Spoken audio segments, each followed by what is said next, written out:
your head on my shoulder.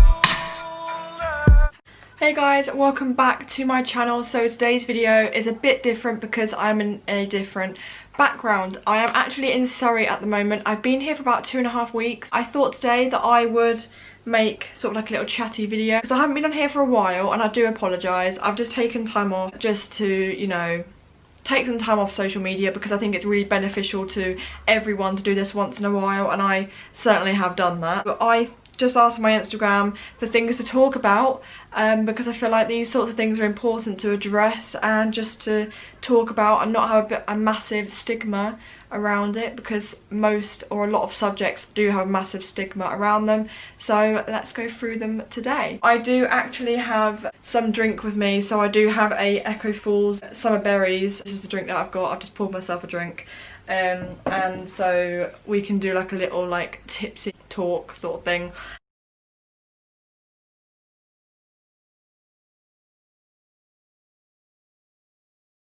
Let's start with the responses that I have got. But the first thing I'm going to talk about is clubbing. Now, a lot of you will know that I don't really go clubbing a lot, so that is why, well, I mean, I haven't even been clubbing. I don't know what I'm talking about. I haven't been clubbing. I am 18. I'm not the type of girl that will go clubbing. It doesn't really appeal to me very much. Like, I'm not one of those girls that will go out, you know, every weekend and get drunk or, you know, just tipsy, because that's just not really who I am. I'm just not really about that life, really, to be quite honest with you.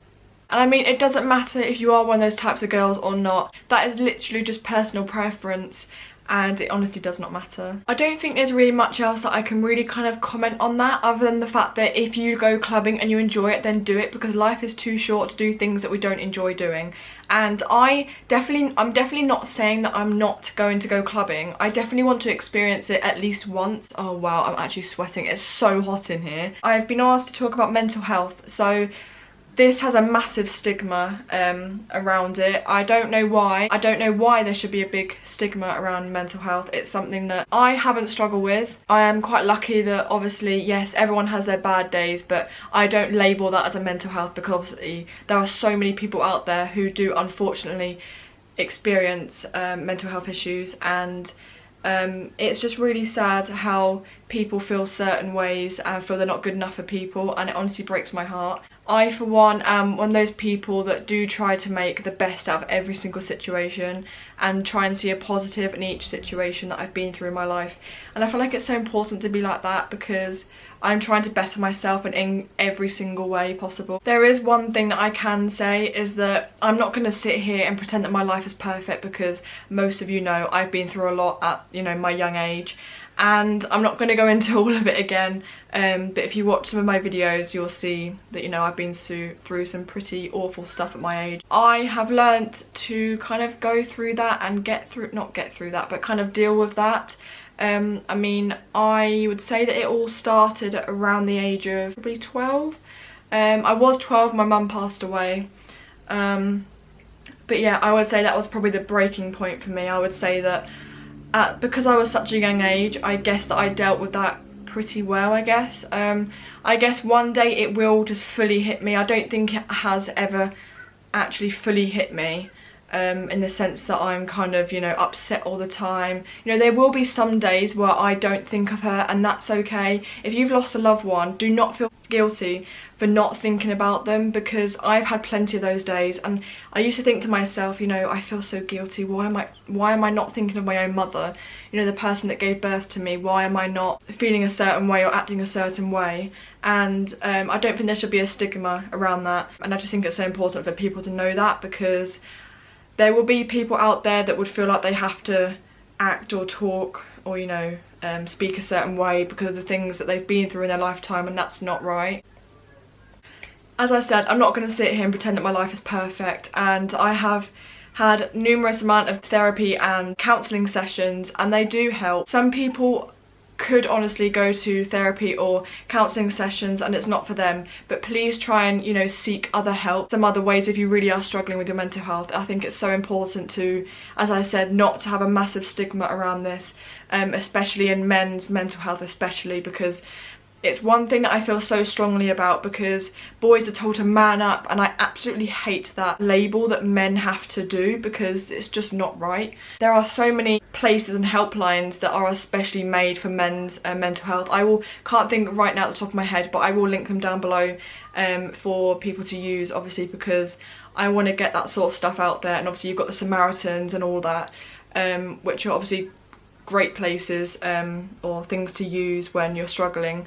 And I think people shouldn't feel guilty for wanting to reach out for help, because it's one of those things that shouldn't be made to feel like you're being annoying people. Because I've seen a few videos on TikTok where obviously people feel like they shouldn't have to reach out for help because they feel like their problems aren't enough, and their feelings, aren't valid. When I'm here to tell you now that if you're going through some stuff now, your feelings are valid, and you are allowed to feel sad, and you're allowed to just take time away and not feel guilty about that. I, for one, have taken time off social media. I felt guilty about it, yes, because most of my life is on social media. And although I might not be here with hundreds of thousands and millions of followers, I've still got a following. Now, as I said, whether that's millions or hundreds of thousands or thousands or, even 100 followers, it's still a following. And yes, I have my YouTube channel, I have my Instagram account, I have all the other social medias, TikTok, all of that. It doesn't mean to say that I can't take time off, and it doesn't mean to say that I don't have a perfect life just because I don't share my bad times. Now, that's not because of choice, that's because I guess I've just never really felt like I can pick up a camera and show that. Now, that is something that I do want to feel comfortable enough to do, because obviously not everyone has a perfect life, we know that, and people won't show their bad times on social media because they feel like it's attention seeking, or you're just making it up, which obviously is not the case. And some people sadly feel the need to comment those sorts of things, which is just horrendous. I could talk about hate, and you can, kind of comments that I get. I do get the fair share of hate comments. Now, most of these have appeared on one particular video. I'm not going to name it, but I can understand why people have left hate comments, or negative comments, I like to call them, because I don't call them hate comments. Obviously, yes, I do get affected by them. I'm human, I have feelings, I have valid feelings. And I'm not going to sit here and pretend, oh no, like every hate comment doesn't get to me, I just brush it under the carpet, because that is not true. Let me take a drink. I'm not going to sit here and pretend, as I said, that these don't get to me. If somebody told you that and they were, I'm not going to use the word influencer, I hate the word influencer, but if they are a public figure, then, or a video creator or whatever, these people know how to, not necessarily how to deal with hate, but they know how to kind of get through the hate. There's always going to be people that are always going to be wanting to get in the way of what you want to do, and I've had my fair share of that, let me tell you that now. I've had people tell me that I can't do it, I'm too big to do that, I'm not big enough to do that, in the social media world, and I'm never going to get anywhere, oh it's a waste of time, you don't earn any money from it, which I don't. I make it very public that I don't earn money from YouTube. I don't think that there should be a big stigma, or I should hide that, because I should earn lots of money from YouTube, which I don't. I think it's really wrong that people make those assumptions. I'm also going to go on to the topic of periods, which I love talking about. I actually haven't made a video about this before. I don't know why I haven't. Again, it's not one thing that I've never really spoke about on my channel, it's just something that I haven't really thought about to talk about, which I know is really wrong of me, because I am a girl and there are lots of young girls that will watch my videos, obviously because most of my audience is girls. I'm not quite sure the percentage, but it's a big majority of girls that watch my videos, and I know that I have a influence on young girls who watch my videos, who are years younger than me. I know girls my age watch my videos, and younger, and boys, and I feel like it's important to talk about these stuff. Don't ever feel embarrassed to tell your parents or family members that you've started your period. That's one thing that I can say. I started my period when I was, I want to say year 7, so I was what, 11, 12? Was I actually that young? No, I think I was in year 9 actually. I think I was about year 9, so I was what, 14? I was pretty young, I would say. I know some people do start it a lot younger, obviously, because some people I know do start in year 7, which is just very young, which is obviously completely normal. There is honestly nothing to be worried about for periods, but if there is any specific questions that any of you girls don't feel comfortable asking parents or family members about, then I will do a video for you, because I feel like, yeah, I do feel like it's really important that I don't just brush this subject under the carpet, because as I said, it's an important topic to talk about. I will definitely do that video if you guys want to see that, because it's so important. I don't think it was a big deal, but I mean, just think about it. If you ever feel anxious about it, just remember that every single girl that you walk past in the street and in the, you know, in the corridors at school or college or university, they, you know, will have their period problems. They will get cramps, they will have, you know, stomach pains. And, you know, every girl goes through different things with their periods, and it's completely normal. Yeah, I have been scared at some point about my period, like, oh, you know, some girls will know what I'm talking about when you say, like, oh, can you just check me? And you just know what they're talking about. My friends do that all the time because we're just comfortable with that. But girls will completely know what I'm talking about there, so shout out to you girls. There's lots of things that I could talk about in a video about periods and kind of, you know, like girls stuff. So if you want me to do a video about that, then let me know, because I certainly can do that. But I've actually also been asked to talk about some music that I've been listening to. I have a very kind of varied music taste, so I can either listen to, you know, kind of rap, or kind of like Stormzy or Eminem or that kind of thing. And then you've got kind of just like chill music, kind of like what I would call kind of study music, pop music, which I mainly listen to. I have been through a very weird stage of classic music. I know it's not quite your average kind of, you know, for my age anyway. But yeah, I have a varied taste of music. So I would say at the moment I've been listening to a lot of Jeremy Zucker. So you might, I think that's how you say his name. So you might know him through most of the songs that he does in TikTok. I know that most artists these days have some sort of, you know, section of their music in TikTok, because there is a lot of music that's in TikTok that I haven't heard before, because it's just changing all the time. I do listen to Martin Garrix as well. I know that he does do quite a few remixes as well, which I really like. Who else? I've been listening to Sigrid as well. I do like her music. I like her song Basic.